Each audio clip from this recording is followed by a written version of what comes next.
Faz Sentido, com Fabiana Sparrenberger e convidados.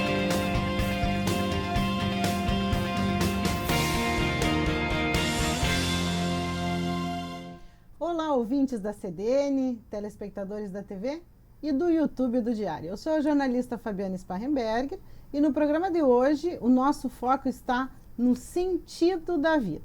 Afinal, como agir ou então reagir diante de fatos que nos causam dor e sofrimento a ponto de não enxergarmos mais nenhuma saída? Comigo hoje aqui, para discutirmos esse tema, o psicólogo Diógenes Chaves. Diógenes, antes de não é se apresentar, né? Que o Diógenes já está aqui no terceiro programa, né?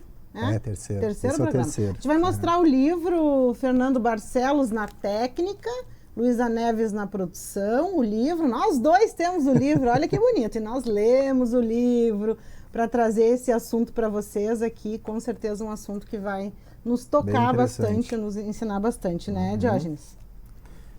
Muito bom. Bom, primeiramente, um bom dia a todos. Bom dia, né? O bom dia ou boa noite, porque o Faz Sentido também é reprisado.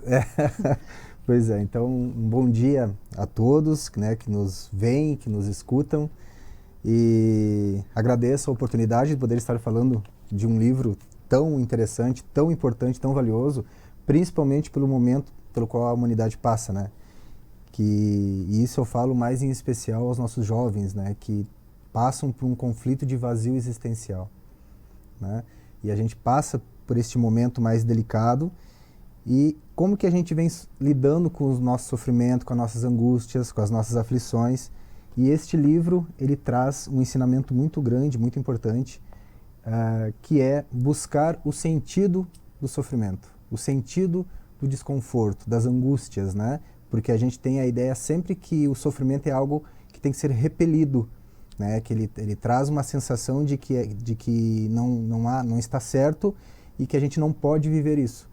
E não, esse livro ele vai nos trazer uma mensagem muito incrível através de Viktor Frankl, que foi um psiquiatra, né, e foi professor de psiquiatria e de neurologia, e que ele foi parar num campo de concentração. Então ele acabou vivenciando um campo de concentração, todas as mazelas que tinham lá, o sofrimento, a fome, a angústia de ver colegas, amigos serem assassinados na frente dele, né, e outros se suicidando, e como que ele suportou tudo isso ao longo deste período, porque ele passou por 4 campos. O primeiro foi o de Auschwitz, né, e depois ele passou por outros campos de concentração. E o livro ele fala do primeiro, né, da primeira experiência. Isso, né, ele cita também que ele foi para outros campos de concentração. Só que o que ele traz bastante é como que ele lidou com esse sofrimento, né, com o luto, né, com a questão da sensação de desesperança, né, de morte iminente, porque ele não sabia se ele ia estar vivo no outro dia.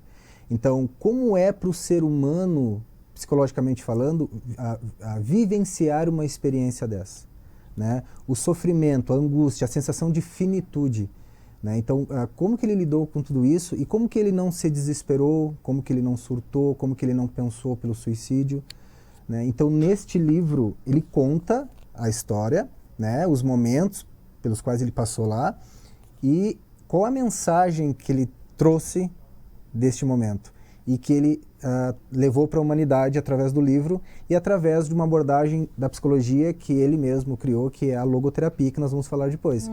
Né? O livro, então, Diógenes, ele traz justamente uma reflexão, a partir do relato dele, do sentido da dor, do sofrimento e da própria morte, né? Coisas que a gente não fala muito, que se a vida tem sentido, né? O que ele traz, a dor, o sofrimento também tem, porque faz parte da vida, assim como a morte é uma consequência. Ele descreve, ele traz experiências, né, Diógenes, de 3 fases distintas. Quando esses prisioneiros chegam ao campo de concentração, a vida no campo de concentração, numa segunda fase, e por fim ele narra o que ocorre em termos de reações após a libertação. E ele toca assim, muito profundamente na essência do que é ser afinal, ser humano. Então eu queria, Jorge, que tu comentasses um pouco com os nossos ouvintes, os nossos telespectadores, essas reações pelas quais, e aí, claro, a gente não vai conseguir descrever as 3 fases com detalhes e tal, mas só para que os ouvintes, os telespectadores tenham uma ideia do que traz o livro e de como ele chega a essas reflexões que a gente vai trazer sobre o significado, o sentido da vida. Certo. O livro ele aborda, na verdade, né, como tu mesmo falou, 3 fases. Né? A primeira fase é quando ele chega no campo de concentração, né, que é tudo muito novo, é tudo muito curioso, ele não sabe exatamente o que pode estar acontecendo ali, né? E ele sente a sensação de que ele está perdendo a identidade dele, né? Porque ele começava a ouvir os gritos dos militares lá, né? E, poxa, gritando comigo assim, e ele não podia reagir, não podia fazer nada. Quando tirou a roupa, que ele ficou nu, no meio de um monte de pessoas, nu, né? E como se a única coisa, ele relata que a única coisa que ele estava sentindo ali é que ele só tinha o corpo dele, né? Que a roupa, a postura, tudo aquilo que ele demonstrava antes que era importante para ele estava se perdendo, porque ele estava meio que perdendo a propriedade sobre ele, né? E realmente foi isso que aconteceu. As pessoas foram entregues àqueles militares e elas não tinham autonomia. Literalmente. E como desde logo a chegada, né, Diógenes, e uma passagem que a mim tocou bastante, porque eu sou uma pessoa que tenho dificuldade para dormir, né? Eu tenho uma dificuldade, tem que ser silêncio absoluto, custo para pegar no sono. E ele narra como foi para ele dormir numa cama que tinham que caber, não me lembro se eram 7 ou 9 pessoas, todas praticamente encolhidas, empilhadas, né? E como aquilo que antes era impensado, que a gente tem uma série de manias, e como que aquilo passou, o sono passou a ser processado de um jeito que nem parecia que ele estava naquela situação. Então, muito cedo se adaptou, o corpo se adaptou àquela situação que para nós hoje, como é que vou conseguir dormir desse jeito, a gente nem imagina, né? E olha, para te ver como a gente tem uma força interior que a gente não sabe que tem, porque era necessidade de sobrevivência, né? Ele está numa situação daquelas horríveis, né? Situações horríveis. O instinto de sobrevivência fez com que ele conseguisse dominar até o sono dele. Ficar, né? Como ele diz, né? Eu nunca imaginei que eu ia poder ficar tanto tempo sem dormir, né? E a questão da fome também. Até na segunda fase vai trazer isso, na questão de esfriar, né? De se tornar pouco sentimental em algumas situações. A apatia que ele fala, né? Isso, exatamente. Que se perde, ele fala que se perde a sensibilidade. Parece que nenhuma daquelas cenas horríveis que acontecem, não é no filme, é ali na tua frente. Parece que nada mais daquilo tudo é capaz de te chocar. De chocar. É como se fosse uma proteção que a pessoa constrói para ela não se abalar e não se fragilizar. Isso acontece muito, para quem já serviu o quartel, é assim. A gente passa uma semana no campo sem comer, correndo, gritando, e a gente não sabe como passou por aquilo. Mas é isso, a gente mergulha muito naquela situação e a gente vive muito aquilo. E se desconecta de tantas outras coisas, né? Tantas fragilidades que a gente acreditava que tinha, a gente não vivencia mais aquilo. E a gente suporta. Então ele traz nessa primeira fase o quanto isso impactou ele, né? De ele conseguir, era tudo muito novo, né? Era tudo muito diferente, mas ao mesmo tempo ele teve que se readaptar, né? Ou se adaptar a esta situação que era impensada, realmente impensada, não é só atípica, né? Porque a gente sabe que existem situações atípicas que a gente pode passar, mas aquilo ali ele jamais imaginava passar, e ele estava passando. E aí, como viver, né, nesse momento? E um dos trechos, Diógenes, eu vou me permitir aqui, eu vou trazer para os ouvintes telespectadores, porque esse livro ele é rico do início ao final, mas esse trecho eu acho que fala muito bem e traz com exemplos, e aí eu vou só convidar você, ouvinte telespectador, para fazer um exercício de imaginação. Com certeza vai estar muito longe do que ele vivenciou, mas eu acho que dá para a gente ter uma ideia. Quando ele fala da mortificação dos sentimentos normais. E aí o que ele diz? No começo, o prisioneiro desvia o olhar ao ser convocado, por exemplo, para assistir aos exercícios impostos a algum grupo como punição. Por enquanto, ele não consegue suportar a cena de pessoas sendo sadicamente torturadas, vendo companheiros subindo e baixando horas a fio na sujeira, ao ritmo ditado a porrete. Passados alguns dias ou semanas, contudo, ele já reage de forma diferente. Isso que o Diógenes trouxe, né?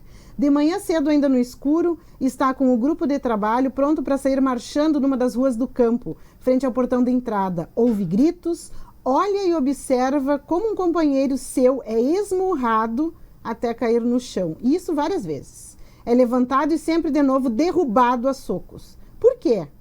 Porque está ardendo em febre, a qual começou durante a noite, impossibilitando-o de ir ao ambulatório em tempo hábil para verificar sua temperatura e solicitar licença. Agora ele é punido pela vã tentativa de receber baixa de manhã para não precisar marchar para o trabalho externo. O recluso observador, em pleno segundo estágio de suas reações psíquicas, não mais tenta ignorar a cena. Indiferente e já insensível, pode ficar observando sem se perturbar. E agora que ele traz esse trecho que eu tive que parar de ler, não consegui, Diógenes. Foi o primeiro trecho que eu tive que deixar para ler no dia seguinte, porque foi pesado demais. O que ele fala? Outra, quando ele mesmo à noite fica se espremendo no ambulatório na esperança de receber 2 dias de repouso por causa de suas lesões ou de seu edema em decorrência da fome, ou por causa de sua febre, de sorte que não necessita sair para o trabalho durante esses 2 dias. Não se deixa, o observador não se deixa perturbar ao ver um menino de uns 12 anos, para o qual não havia mais calçados no campo, e que por isso fora obrigado a ficar por horas a fio de pés descalços na neve, prestando serviços externos durante o dia. Os dedos dos pés do menino estão crestados de frio, e o médico do ambulatório arranca, com a pinça, os tocos necróticos e enegrecidos de suas articulações. O nojo, o horror, o compadecimento, a revolta, tudo isso nosso observador já não pode sentir nesse momento. Padecentes, moribundos e mortos constituem uma cena tão corriqueira depois de algumas semanas num campo de concentração que não conseguem sensibilizá-lo mais. Esta é uma reação que às vezes acontece quando a pessoa passa por situações muito traumáticas e que elas acabam elas passam pela situação e elas nem sabem como elas passaram. Elas reagem, fazem os procedimentos que tem que fazer, né? Como, por exemplo, está vendo uma pessoa engasgando e ela vai ali, ela tenta fazer todos os procedimentos, ela vê a angústia da pessoa, ela tenta fazer tudo que tem que fazer, mas passa um tempo ela não lembra. Né? Perguntam para ela, mas tu viu que tu chamou o SAMU, tu viu que tu fez todos os procedimentos? Não lembro. Então, na verdade, o nosso psiquismo ele tem uma força de nos preservar muitas vezes de algo muito forte que pode nos levar à loucura, que pode nos levar a um trauma muito profundo. Então, o que aconteceu com o Viktor Frankl, provavelmente, foi um mecanismo, né, de defesa psíquica para que ele conseguisse absorver tudo aquilo. Né? E ele, pelo visto, né, de tudo, ele conseguiu absorver da maneira dele, a ponto dele não desesperar, a ponto dele não desanimar, né, ou de tentar o suicídio, como muitos tentaram. E isso vai trazer na segunda fase do livro, né, que é a questão quando ele passa fome, quando ele começa a emagrecer, quando ele adoece, quando ele se sente desumanizado, ele já não é mais visto como um ser humano, ele se sente desumanizado, né, ele vê colegas se suicidando no desespero. Fala muito no livro também a questão que, por incrível que pareça, tinha momentos de humor. Humor, né? Que eles falam humor negro, né? Eles tinham que contar uma piada por dia. Então, imagina, olha os mecanismos que eles encontravam para poder suportar aquilo. Uhum. E o que Viktor Frankl traz para nós é que nós temos isso dentro da gente. Contudo, quando a gente se encontra num momento de aflição, de angústia, de sofrimento, a gente quer expelir isso, a gente quer repulsar o sofrimento, a gente não quer vivenciar esse sofrimento e a gente não busca entender qual é a mensagem que esse sofrimento quer nos dar, né? O que a vida quer de ti? Eu faço, agora, depois que eu comecei a estudar logoterapia e ler sobre Viktor Frankl, eu faço muito essa pergunta para os meus pacientes. O que a vida quer de ti neste momento pelo qual tu está passando? Por essa angústia que tu está tendo? Será que isso tem que ser repelido de uma hora para outra? Ou a vida está te trazendo uma mensagem? Porque como o Viktor Frankl diz, se o bem-estar tem um sentido, o sofrimento também tem. A dor também porque tem. A vida, no modo também geral, tem um sentido. né? A vida, nós não temos controle da vida. A maior parte das coisas que acontecem com a gente não controla. Então a gente está sempre à mercê de coisas ruins, de coisas desagradáveis. E como que a gente lida com isso? Né? Assim como tem coisas boas que acontecem com a gente, terão coisas ruins, desagradáveis. Mas parece que a gente quer negar isso. Principalmente com o advento das redes sociais. Que a gente olha lá no Facebook, no Instagram, só tem gente sorrindo, feliz, é a felicidade na vitrine. E parece que qualquer desconforto que eu sinta, por exemplo, tristeza, né? Briguei no meu relacionamento, fiquei triste. Eu já acho que eu tenho que buscar algum medicamento para me livrar daquilo. Porque eu aprendi que tristeza é sinônimo de fracasso, de preguiça, né? E daí eu não quero mostrar isso para o mundo, e muito menos para mim. E o que a gente faz quando chega alguém com esse sofrimento? Ai, não sofre, bola para frente, tu é forte, tu é guerreiro, né? É o que a gente faz. Mas eu acho que fica um dos aprendizados no livro, não é o que a gente fala, né, Jorge? Não é o porquê. A gente não vai saber o porquê isso está acontecendo comigo. Agora, se a gente fizer a pergunta, para quê? Para que eu tenho que vivenciar essa situação? Para que, né, o que eu preciso ainda aprender e que essa situação vai me oportunizar, que a vida está me trazendo essa situação para me oportunizar. E o que ele falava também, além desses momentos de humor que tu comentaste, né, Diógenes, que me chamou bastante a atenção, que se tinha, além desse senso de humor, dessa tentativa de sobrevivência, né, a esses momentos tão caóticos, trazia vários momentos no livro onde uma visão de uma beleza natural, a natureza, o pôr do sol que se via, aquilo ali passou a ter um valor, as pessoas que estavam ali se agarravam na beleza daquilo que talvez antes sequer, né, vislumbravam, né? Então, uma árvore, um pôr do sol, ele narra muito isso no livro, né? Às vezes, numa viagem entre um campo de concentração e outro, onde eles estavam todos apinhados dentro do ônibus, eu fico na ponta do pé para espiar para fora e ver uma árvore, o sol. Então, provoca na gente assim um repensar muito significativo, né? Ele fala muito da liberdade de vontade, né? Que é essa liberdade que nós temos de buscar dentro da gente mecanismos que possam nos aliviar um pouco aquele sofrimento, que era o que ele fazia. Ele buscava, né, por exemplo, olhar para o sol, olhar para outras situações, para que ele conseguisse amenizar aquilo, que depois surge como uma técnica, que é a de reflexão, né, que é tirar o foco daquilo que está angustiando, que está trazendo muita tortura, para um outro ponto menos sofrido ou agradável, né? Para poder ele conseguir absorver aquilo. Então ele fez muito isso no campo de concentração, né? E isso é uma habilidade que nós temos na gente que muitas vezes a gente não desenvolve. E é claro, diante de uma terapia a gente pode aprender a desenvolver essa habilidade, né? De focar na solução e não no problema, como fala. Antes da gente chamar um vídeo com o Patrick Camargo, psicólogo também, que contribui aqui com a gente, no caso, psicólogo de crianças e adolescentes, ele fala um pouquinho também da importância do livro para o trabalho dele.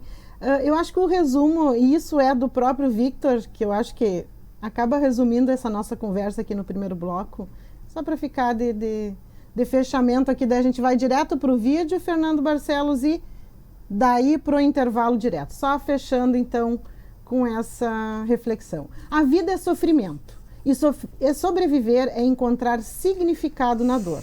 Se há, de algum modo, um propósito na vida, deve haver também um significado na dor e na morte.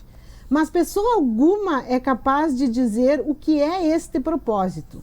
Cada um deve descobri-lo por si mesmo e aceitar a responsabilidade que sua resposta implica. Se tiver êxito, continuará a crescer, apesar de todas as indignidades. Chamamos o vídeo, então, em um breve intervalo e já voltamos. Pessoal, nesta obra de Viktor Frankl, Por um Sentido na Vida, nos mostra como podemos vivenciar determinadas situações e encará-las de uma outra maneira. Sob a ótica de um campo de concentração nazista, onde ele vivenciou experiências traumáticas, experiências de negligência, de morte, de luto e de tortura e tristeza, esta obra nos leva a uma reflexão, nos leva a pensar como no mundo de hoje podemos enfrentar determinadas situações, porque nós somos seres humanos e nós não temos um manual ou não estamos preparados muitas vezes para situações cotidianas ou até mesmo situações que a vida nos mostra e qual temos que ter alguma posição ou tomar alguma decisão. E essas reflexões fazem com que nós pensamos sobre como vamos atuar, ou o que é a vida, ou como podemos enfrentá-las de uma maneira que possamos suportar. Porque é mais fácil dizer que não suportamos, que não conseguimos encarar, do que pensar que vamos em frente, que vamos passar, que é só um período, que é um ciclo. E na nossa vida, como somos seres humanos, é um ciclo. O nosso ciclo é nascer, viver e morrer. Só que, infelizmente, nós validamos apenas as situações positivas, como nascer, como viver. E o morrer, que também faz parte da humanidade e que é um processo, fica negligenciado, porque nós não queremos perder. E nesta obra, Viktor Frankl nos leva a essa reflexão. O que realmente faz sentido na nossa vida? O que realmente, para nós, é de extrema importância? Fica a dica, então, para essa belíssima obra. Estamos apresentando Faz Sentido. A Companhia dos Bichos entende a importância dos animais de estimação na sua vida, agregando muito mais que companhia, amizade, amor e alegria no dia a dia dos seus tutores. A moderna estrutura da clínica permite aos clientes conforto e praticidade, 24 horas por dia. Agora, a Companhia dos Bichos inova mais uma vez e apresenta o Quintal Companhia dos Bichos, destinado à recreação, hospedagem e até festa de aniversário dos pets. O espaço surgiu da necessidade de proporcionar aos amados filhos de 4 patas várias sensações em meio à natureza, com atividades pensadas para desenvolver suas habilidades e monitoradas por profissionais qualificados. Um universo de aconchego e bem-estar espera pelo seu pet.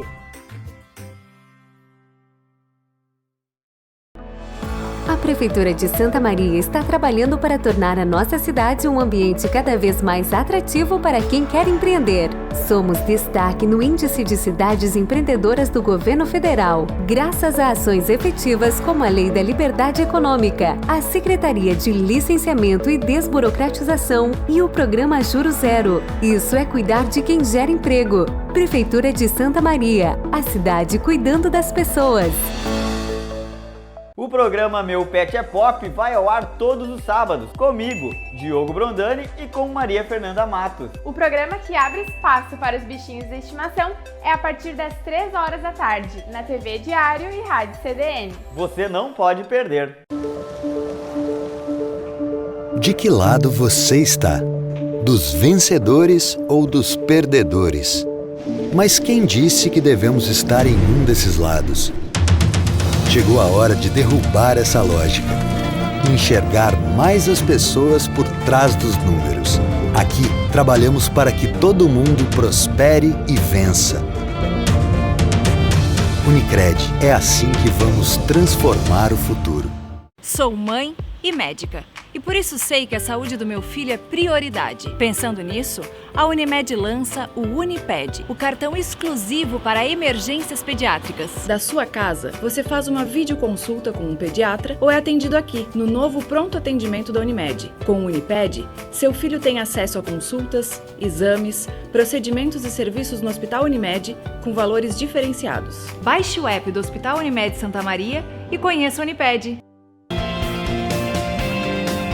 Voltamos a apresentar Faz Sentido.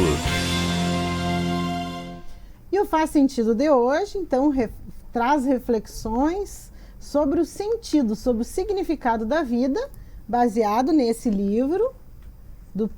Ele é psicólogo também, né, Diógenes? Ele é visto como um psicólogo no Holocausto, lá nos campos de concentração. Mas a formação é psiquiatra, então. Psiquiatra e professor de neurologia, foi professor de neurologia e de psiquiatria. Viktor Frankl, em busca de É um nome sentido. chato de dizer. Então, a gente falou no primeiro bloco, com o Diógenes Chaves, psicólogo convidado hoje aqui com a gente falou no primeiro bloco sobre as primeiras 2 fases que ele narra. A chegada no campo de concentração e a vida, né? Como é que acontecia o dia a dia por lá. E aí, no final, ele traz, antes de falar sobre a logoterapia, que nós vamos tratar no terceiro bloco, ele tratava sobre as reações dos prisioneiros depois que eles eram libertados. E aí vinha esse sentimento, né, Diógenes, de estranheza, de parecer não se encaixar mais na realidade. Queria que tu contasse um pouquinho dessa terceira fase que ele narra no livro. Isso. Quando eles saíram de lá, eles tinham a sensação de que eles eram aquilo que eles vivenciaram lá, né? Que foi difícil de se desconectar do que eles viveram. E isso acontece muito com a gente quando nós estamos por muito tempo em sofrimento. É como se a gente pegasse como algo de estimação, né? É meu, isso. Né? Então, eles pensavam assim, nossa, era surreal imaginar que nós poderíamos estar com a nossa família de novo, almoçando, comendo alimentos quentes, né, engordando. Então, era surreal para eles. Claro, todos os dias eles imaginavam que iam morrer. Né? O que vai ser o dia de amanhã? A esperança morta, em tese, menos para o Vitor, né? Mas era uma esperança morta. Então, aquilo preencheu muito eles, né? Envolveu muito eles, que quando eles saíram de lá, é como se entrasse num vazio, numa coisa estranha, assim. Sabe quando a gente fica muito tempo com um objeto na mão, muito tempo, e depois a gente não carrega mais a máscara? A máscara. Agora está acontecendo muito, né? A máscara. Toda vez que eu entro numa loja, parece que tem alguma coisa estranha. Ou tu diz, eu acho que eu tô errado. Esqueci a máscara. Ai, tô aqui, esqueci a máscara. Opa, mas não precisa mais usar. Não precisa. E mesmo que digam pra gente, não, pode entrar sem máscara, agora não tem problema, tu fica sentindo que algo tá faltando. Alguma coisa. É como se essa experiência toda... Baita exemplo. É como se essa experiência toda que eles vivenciaram impregnasse tanto neles, que quando eles saíram e virou o oposto, completamente o oposto, aquilo foi uma estranheza para eles.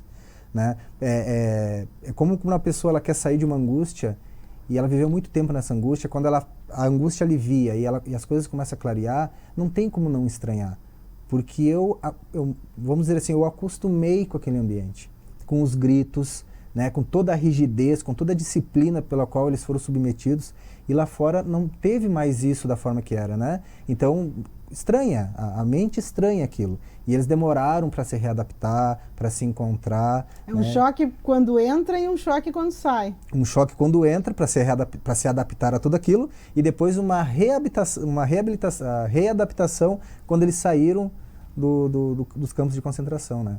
E uma reflexão, Diógenes, que o Victor propõe e que faz muito sentido, e o Diógenes trabalha isso também no consultório, que ele propõe que para ele passou a ser importante não mais perguntar, né, sobre o sentido da vida, e sim o que a vida ainda tem, não o que eu espero da vida, mas o que a vida espera de mim. Olhem a mudança de foco.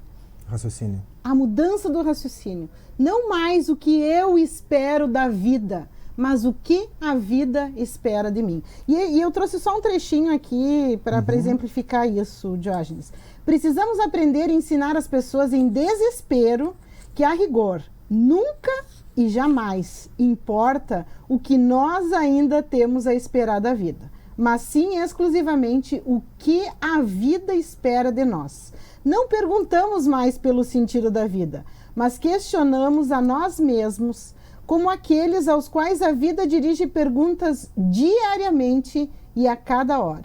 Perguntas que precisamos responder, dando a resposta adequada, não através de elucubrações ou discursos, mas apenas através da ação, através da conduta correta.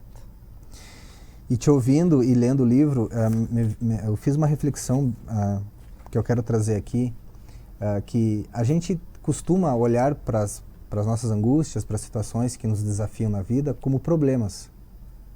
Olha que interessante, como problemas. E isso vai dizer, né, vai corroborar o fato de eu não tenho que ficar esperando que a vida faça por mim, ou que a vida supra os meus vazios e me traga o alívio, mas eu tenho que... O que a vida me traga as respostas, mas eu é que tenho que buscá-las. Eu que tenho que buscar essas respostas, eu que tenho que construir isso, e eu tenho esse potencial dentro de mim, né?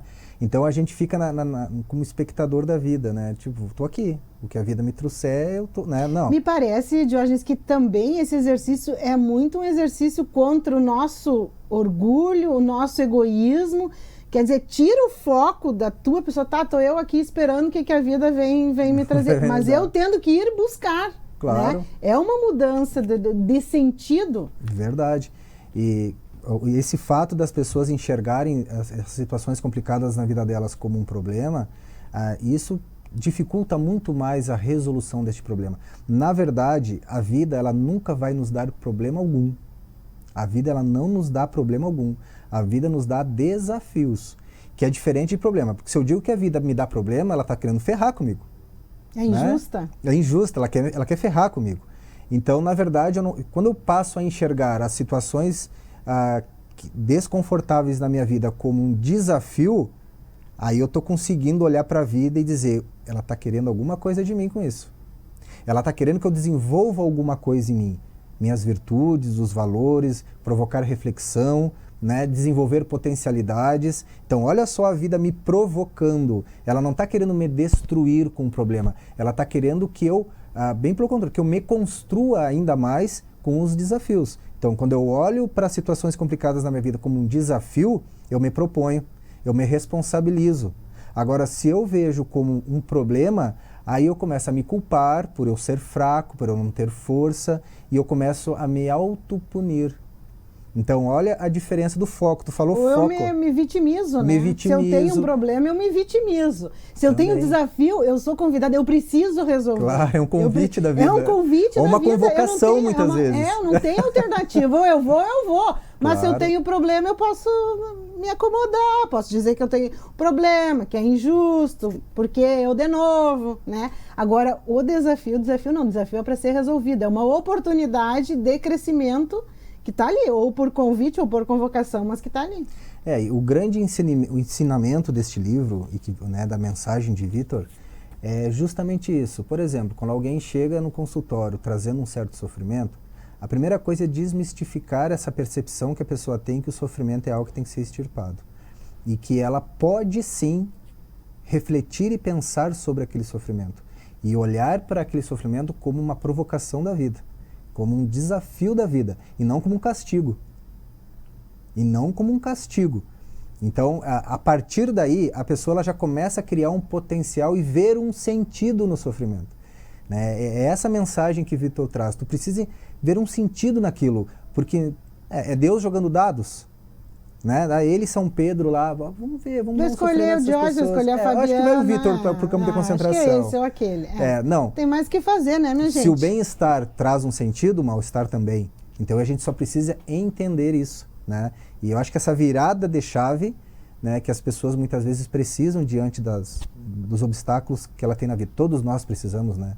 Não só os outros, eu, tu, todo mundo. Uma outra questão, Diógenes, que ele traz, que eu achei muito interessante, é que como que naquele cenário surreal de tanto sofrimento, de tanta dor, ainda havia pessoas que, claro, não eram a maioria, mas haviam pessoas que assumiam uma atitude alternativa diante daquelas questões, que naquele momento conseguiam enxergar aquilo não como um problema, mas como um desafio. E aí ele narra: quem dos que passaram pelo campo de concentração não saberia falar daquelas figuras humanas que caminhavam barracão em barracão, dando aqui uma palavra de carinho, entregando ali a última lasca de pão? Vocês conseguem imaginar pessoas assim com uma nesga de vida ainda, com fome, com frio, sofrendo todo tipo de dor, se preocupando com o outro, indo lá, levando uma palavra, dividindo a última lasca de pão? Isso não é figura de linguagem. O livro traz vários episódios de que eram aquela ração contadinha ali mesmo, dividindo com o outro. Então isso ele traz muito, que até o último momento a gente tem essa liberdade de fazer diferente. E ele fala também, né, dos 3 pilares, né? Lá na logoterapia vai falar dos 3 pilares, mas acho que vou deixar para o terceiro bloco. Pra gente não antecipar. Mas esse fator liberdade, né? Que nós somos livres, né? Para nos fortalecermos ou para buscar ferramenta que nos fortaleça. Eu queria trazer um exemplo aqui que me veio agora, que eu acho bem importante, que tu falou, tu deu esse exemplo, eu vou trazer outro. Raul Teixeira, ele é um educador, né? E ele era um exímio palestrante. Eu já vi várias palestras. Né? Espírita, várias palestras dele. Ele veio aqui em Santa Maria, já fui em 3 palestras. É incrível o conhecimento que ele tem, a oratória dele. E uma certa vez ele teve um AVC numa viagem. E ele não conseguia falar, ele ficou com várias sequelas. E ele ficou internado muito tempo num hospital. E quando foi permitido pelos médicos que ele levantasse e passeasse pelo hospital, ele, com extrema dificuldade, ele levantou e foi quarto por quarto visitar as pessoas. Sabe, arrepia. Sabe o que é isso? Ele foi quarto por quarto visitar as pessoas. E isso para mim é o bem sofrer. Se existe o mal sofrer e o bem sofrer, talvez seja pela perspectiva, a nossa perspectiva diante do sofrimento. Nós podemos mal sofrer ou bem sofrer. Raul estava bem sofrendo. Viktor Frankl bem sofreu, porque ele olhou para o sofrimento como uma maneira de crescer, ou de dar o exemplo. Olha o que Raul Teixeira fez. Ele estava dando o exemplo. Ele pensou assim, se eu for visitar essas pessoas da maneira que eu estou, talvez eu leve um conforto para essas pessoas, né? Tipo, olha só, ele está aqui me visitando apesar da situação dele. Então, olha a preocupação dele. Com o outro, né? Olha nesse momento. Eu só penso assim, como eu tô longe, Diógenes Cruzes. Eu só penso, como eu tô longe. Nós, né? Me solidarizo. Antes de terminar, quando temos quantos minutinhos ainda, Fernando? 3 minutinhos, então. Eu vou trazer esse exemplo que eu acho que... Aqui é a parte poética, Diógenes, que também a gente tem que dar uma aliviada diante da densidade desse livro. Quando ele fala, é triste, mas é muito bonito. Quando ele fala que a gente sempre tem a possibilidade de tirar também um sentido espiritual. Quando ele traz um sentimento em relação, ele está fazendo lá suas reflexões, numa noite ele faz essa reflexão sobre a esposa. O que ele diz? De repente eu me dou conta. Nem sei se a minha esposa ainda vive. Naquele momento fico sabendo que o amor pouco tem a ver com a existência física de uma pessoa. Ele está ligado a tal ponto à essência espiritual da pessoa amada, a seu ser assim, que a sua presença, o seu estar aqui comigo, podem ser reais sem sua existência física em si, e independentemente de seu estar com vida. Eu não sabia. Nem poderia ou precisaria saber se a pessoa amada estava viva. Durante todo o período do campo de concentração, não se podia escrever nem receber cartas. Só imagine. Mas isso, naquele momento, de certa forma, não tinha importância. As circunstâncias externas não conseguiam mais interferir no meu amor, na minha lembrança e na contemplação amorosa da imagem espiritual da pessoa amada. Se naquela ocasião tivesse sabido, minha esposa está morta, acho que esse conhecimento não teria perturbado meu enlevo interior naquela contemplação amorosa. O diálogo espiritual teria sido igualmente intenso e gratificante. Naquele momento, apercebo-me da verdade. Põe-me como selo sobre o teu coração, porque o amor é forte como a morte. Cantares, capítulo 8, versículo 6. Vamos então chamar o vídeo, não dá mais tempo, chamar o vídeo com o Carlos Eduardo Seixas, nosso colaborador aqui também, psicólogo do Faz Sentido, e onde ele também traz uma abordagem de como é que ele trabalha com esse livro também no seu dia a dia de consultório, e depois ele mesmo vai chamar o intervalo. Bom, telespectadores e ouvintes do Faz Sentido, cá estou eu para falar um pouquinho sobre a questão do sofrimento nesse programa do Diógenes e da Fábio, no nosso Faz Sentido, trazendo um pouco algumas características clínicas desse sofrimento. O que é um sofrimento, pessoal? O oposto do sofrimento é um bem-estar, é uma satisfação. Como tudo na vida tem o branco e tem o preto, se eu me sinto bem, eu também posso ter um sofrimento. Consequentemente, sofrer é algo que faz parte. Pode parecer uma coisa meio masoquista, mas não. O sofrimento ele é uma grande oportunidade de conhecimento sobre nós. Quando temos aspectos ou queixas de sofrimento, a primeira coisa que a gente tem que avaliar é se é uma característica mais emocional, se é uma característica mais física, ambos ou até mesmo psicossomático. A partir daí, a gente começa a ver um grau de tolerância que a gente tem de capacidade para lidar com esse tema nas nossas vidas. Sendo assim, um dos passos mais importantes que a gente tem é não se vitimizar por estarmos sofrendo. A gente procura assumir uma responsabilidade frente a isso para vermos o que a gente vai fazer.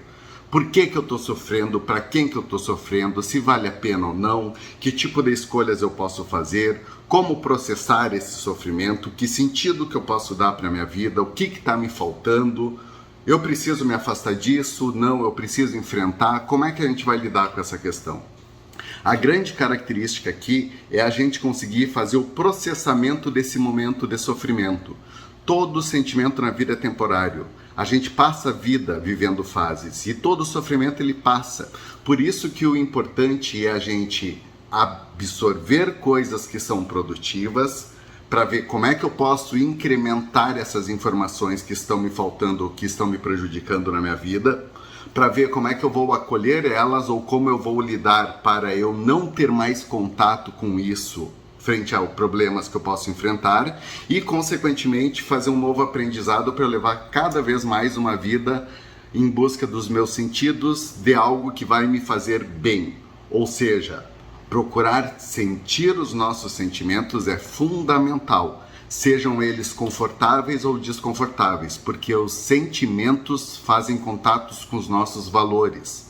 Nossos valores são o que é importante para nós emocionalmente.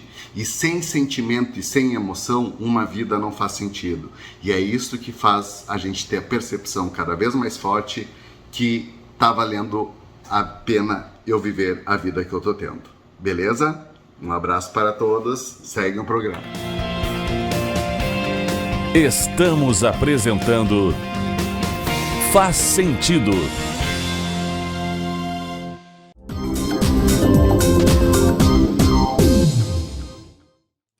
O condomínio Essere Natura foi projetado para oferecer uma infraestrutura diferenciada para quem quer uma casa de campo em um dos lugares mais charmosos da Quarta Colônia.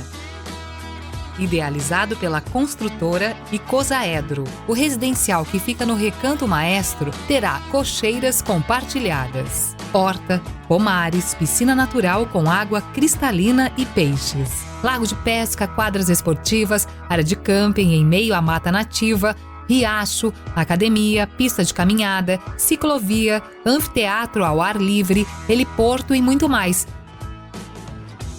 Tudo pensado para garantir conforto e as melhores vivências para toda a família. A infraestrutura está em fase inicial de construção e deve estar pronta em 24 meses. Os lotes já estão sendo comercializados. O Essere Natura é a opção de destino para todo final de semana ou para quem quer morar com tranquilidade e segurança em meio à natureza. Os purificadores da linha Purifique fornecem água purificada, onde os índices de retenção são comprovados por laudos, garantindo que contaminantes como cloro, pesticidas, metais pesados, bactérias, toxoplasmose, fármacos, ferrugem e microplásticos sejam retidos pelo refil. Possuímos patente mundial na retenção de vírus. Purifique, viva bem, viva saudável. Confira em uma de nossas lojas ou pelas redes sociais Purifique Santa Maria. O município de Restinga Seca, no centro do Rio Grande do Sul, tem grande importância no contexto regional, tanto pela sua história e sua cultura, quanto pela economia e atrativos turísticos. O povoado, que nasceu a partir dos trilhos do trem com a construção da estrada de ferro e mais tarde da estação férrea, é também terra natal do artista Iberê Camargo. A estação, hoje, revitalizada e transformada em um espaço para exposições culturais e eventos artísticos. A economia é baseada na agricultura e na pecuária. O comércio e a indústria também contribuem para a geração de emprego e renda. No turismo, o destaque é para atrativos como o balneário Passo das Tunas, o distrito Recanto Maestro e o complexo Termas Romanas. próspero e acolhedor, o município completa 63 anos. Parabéns, Restinga Seca! O empreendimento Espírito Santo da construtora Jobim entra para a história como uma das maiores e mais inovadoras obras imobiliárias do interior do Rio Grande do Sul. Um sucesso! Todas as unidades vendidas um ano antes da conclusão das obras. Agora a construtora Jobim apresenta o Cristo Rei em construção na Rua do Acampamento. Arquitetura inédita e incomparável. Espaços de passeio com paisagismo de grife. Uma moderna área de shopping e lazer. Aproveite as condições e garanta seu investimento. Apartamentos, lojas e salas comerciais com entrada a partir de apenas R$ 99 mil. Venha conhecer o projeto em detalhes. Cristo Rei, rentabilidade sem comparação. Um empreendimento Construtora Jobim. Com amor.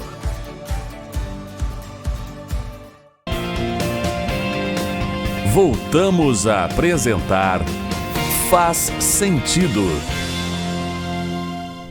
Faz Sentido de hoje, então, discute o livro, os ensinamentos do livro Em Busca de Sentido, de Viktor Frankl. Por fim, Diógenes, a gente vai trazer um pouquinho a logoterapia, que é a parte final do livro, que é essa terapia que busca encontrar ou ajuda os pacientes, nos ajuda a encontrar o sentido da vida. Então, eu queria que tu falasse um pouquinho sobre a logoterapia, do que se trata e como isso se dá no consultório. Como é que a gente ajuda as pessoas a encontrarem o sentido, o significado para a sua vida?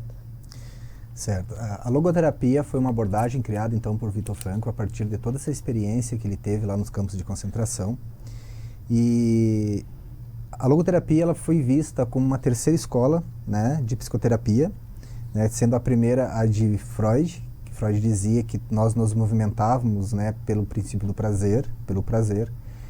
Adler, que era a segunda escola, que era pelo poder, o poder que nos movimenta. E Viktor Frankl veio dizer que o sentido, a busca pelo sentido da vida, de nós estarmos aqui, é o que realmente nos movimenta. E é o que realmente movimentou ele, né? Então ele tinha uma experiência disso, porque de prazer e poder lá não tinha nada. Mas ele tinha a busca pelo sentido de que, né, daquela situação pela qual ele vivia.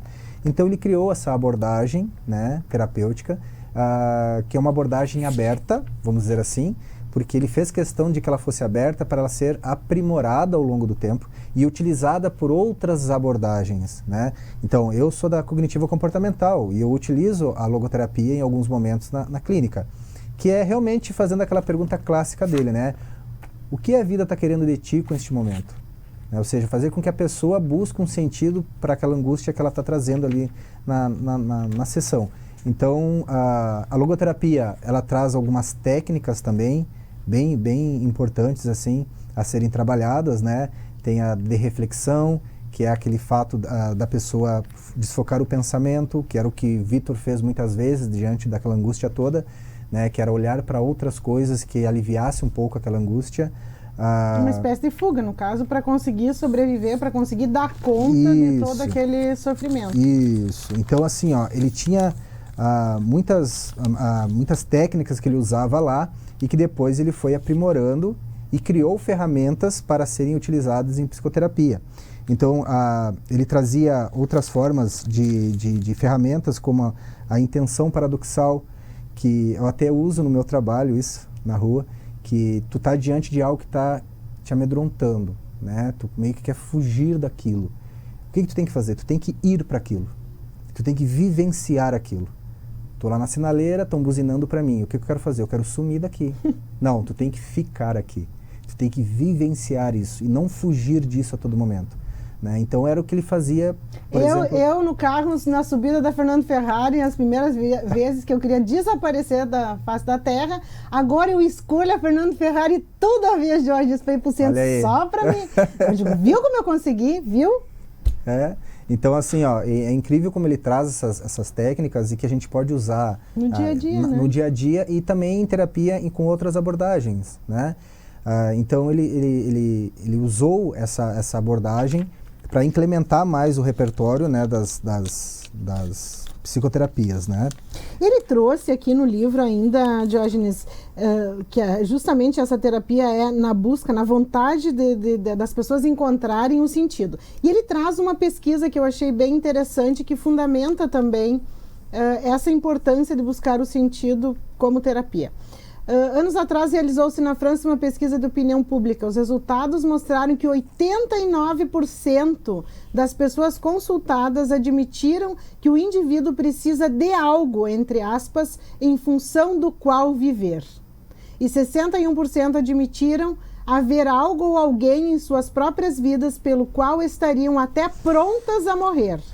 Aí ele diz, repeti essa pesquisa na minha clínica em Viena, entre pacientes e funcionários, o resultado foi praticamente igual àquele obtido entre milhares de pessoas pesquisadas na França. Outra pesquisa estatística com dados de quase 8 mil alunos em 48 universidades mostra que, perguntados sobre o que consideravam muito importante para eles, os pesquisados naquele momento, 16% dos estudantes responderam ganhar muito dinheiro, 16%. 78% afirmaram que o seu principal objetivo era encontrar um propósito e sentido para a vida. Ter um para quê. Ter um para quê, e não o porquê, que é o que a gente... Onde a gente vive se apegando é no porquê. Naquele porquê que nós não vamos ter as respostas, nunca, ou se não nessa vida, talvez numa outra, mas aí é outra história, né, pra gente tratar num outro programa, né, Diógenes? Mas olha só o que Vitor Frankl fazia nas suas psicoterapias. A pessoa chegava lá com alguma queixa, né, e com um sofrimento ali, trazendo um certo sofrimento, e ele olhava pro paciente e dizia assim: por que tu não tenta o suicídio, então? Gente, isso aí foi de um impacto. Quando eu li, isso fala bem no início do livro. Gente, ele perguntava pro paciente, mas por que tu não comete suicídio, então? Ouvia atentamente todo o drama, toda a dor, todo o sofrimento, em detalhes. E, tá, mas por que tu não te mata? E assim ele descobria, ajudava induzia as pessoas ajudava a pessoa a encontrar as respostas. E a pessoa dizia, mas é porque eu tenho meus filhos, né? Eu tenho um livro que eu tenho que terminar, eu tenho... Sempre tenho tal coisa no meu trabalho que eu tenho que concluir, tenho que encaminhar tal pessoa ainda. E aí aos poucos essa pessoa ia encontrando algum sentido para a vida dela, né? E era isso, o Vitor Frankl ajudava essas pessoas a despertarem para esse sentido que elas não estavam conseguindo encontrar. Então foi muito interessante assim. A logoterapia, ela tem 3 pilares que nós já tínhamos, eu quis iniciar falando lá, que sustenta a logoterapia, né? O primeiro pilar é o sentido para a vida. Ou seja, mostrar para a pessoa que a vida tem um sentido, que ela não é vazia, que se tu está aqui é para fazer alguma coisa, é para dar alguma resposta, né? Ou te aprimorar como ser humano, para aprender, uma escola. Então, o primeiro pilar é isso, é o sentido para a vida. A vida tem sentido, sim. A gente só precisa encontrar qual é esse sentido. O segundo pilar é vontade de sentido. Isto é, mostrar que nós podemos buscar isso. Que nós temos isso latente dentro da gente. De nos movimentarmos para buscar algum sentido na vida. E que se nós não estamos encontrando sentido, é porque nós não estamos mexendo nisso, nós não estamos nos movimentando para isso. E a psicoterapia ajuda nesse sentido, ajudar a pessoa a buscar. E essa pergunta que ele faz é uma das maneiras, né, de provocar a pessoa, de mexer com ela, né? E a outra é a liberdade de vontade, que é justamente isso que a gente tinha falado, da liberdade, que nós somos livres para organizarmos a nossa vida, para buscarmos o alívio, né, ou o conforto, o bem-estar. Nós somos livres para isso. E Vitor Frankl, diante de todas aquelas situações, ele poderia se convencer que ele não tinha liberdade nenhuma. Como? Se eu acordo, vivo meu dia e durmo diante do sofrimento, diante da desesperança, eu não tenho mais para onde ir, eu não sou mais dono de mim, perdi a minha identidade. Como que eu sou livre? Qual é a liberdade que eu tenho, por exemplo? Ele teve a liberdade de manter o amor dele pela esposa. Ele guardou isso, era dele. Apesar dela não estar ali, apesar dela que ele imaginava que ela poderia ter morrido, nunca mais ver ela, ele tinha a liberdade de manter ela dentro dele. E ele manteve ela dentro dele, e isso levava ele a um conforto. Então, essa liberdade que nós temos de construir o nosso próprio conforto. E muitas vezes buscar terapia é isso. Nós temos liberdade de buscar ajuda, nós temos liberdade de buscar uma busca profissional, por exemplo. E não se entregar, e não se vitimizar, e não achar que aquele sofrimento está acabando com a nossa vida e a gente não tem mais recurso. Vamos chamar então, Diógenes, um vídeo aí da tua colega Lilian Pereira, que ela também fala um pouquinho sobre esse uso da logoterapia e também o diálogo dessa terapia com outras abordagens. Observo muitas vezes a necessidade de flexibilizar aspectos da abordagem terapêutica utilizando recursos da logoterapia, por exemplo, recursos terapêuticos. A terapia cognitivo-comportamental dialoga muito bem com a logoterapia, considerando que ela é uma teoria aberta, né, que dialoga muito bem com outras abordagens. Na medida em que a logoterapia busca o sentido para a vida, é possível fazer questionamentos e reflexões para se ampliar o repertório cognitivo, despertando um sentido para viver nas pessoas, apesar do sofrimento e das circunstâncias desfavoráveis em que elas podem estar, considerando sempre as potencialidades de cada caso, não centrado apenas nos aspectos psicopatológicos.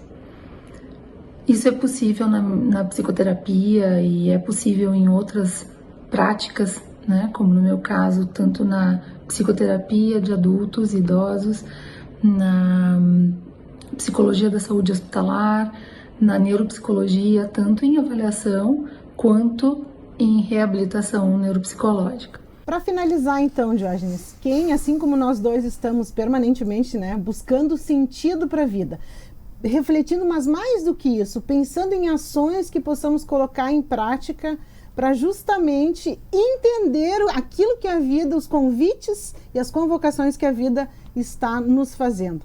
Como que procedemos? O que a gente precisa atentar? No que a gente precisa observar? Certo. Viktor Frankl, ele fala que ele baseia, né, as nossas possibilidades de buscar o sentido na vida em 3 valores básicos, né, que são muito legais. O primeiro valor é o valor de criação. O que ele queria dizer com isso? Que nós temos inatos na gente esse potencial de buscar o bem-estar, de buscar um sentido para a vida que a gente tem, né? Então, ele disse, todos nós nascemos com este potencial, que ele vai chamar de valores de criação. Daí depois ele vai falar dos valores de experiência, que é através daquelas experiências, daquelas vivências que nós vamos tendo ao longo da nossa vida, desde criança, adolescência, fase adulta, né, dos nossos fracassos e sucessos, e nós vamos adquirindo experiências que podem também nos gerar um potencial para buscar um sentido para a vida, né, de buscar alguma coisa que nos complete, que nos preencha e que nos diga, ó, tu está aqui por isso, né? E um outro valor também é o valor de atitude, isto é, a atitude que nós temos que ter diante do sofrimento. Ou seja, que nós, né, o poder que nós temos de sofrer com dignidade. Olha só, eu acho muito bonita essa frase. Sofrer com dignidade é o bem sofrer, né? E não se vitimizar, não transformar o sofrimento em mais sofrimento. Então, esse valor de atitude, Viktor Frankl também disse que nós temos isso na gente e que nós podemos, através da liberdade, construir isso e olhar o sofrimento de uma forma diferente. Então, quer dizer, o sentido está aí. Nós só precisamos aprender a encontrar ele, né? Para finalizar, então, bem nesse sentido aí, né, aí eu vou mostrar o livro de novo e finalizar com a contracapa, justamente com isso que o Diógenes traz. O autor finaliza, sem dúvida, elas, que seriam essas pessoas que foram prisioneiras, que sobreviveram a esses campos de concentração, elas poderiam dizer que foram dignas dos seus tormentos. Elas provaram que inerente ao sofrimento há uma conquista, que é uma conquista interior. A liberdade espiritual do ser humano, a qual não se lhe pode tirar, permite-lhe, até o último suspiro, configurar a sua vida de modo que tenha sentido. Pois não somente uma vida ativa tem sentido. Se é que a vida tem sentido, também o sofrimento necessariamente o terá. Encerramos assim o nosso Faz Sentido, agradecendo a sua companhia, convidando para o próximo domingo e sempre lembrando, se é importante para você, é assunto para nós. Até o próximo programa. Faz Sentido, com Fabiana Sparrenberger e convidados.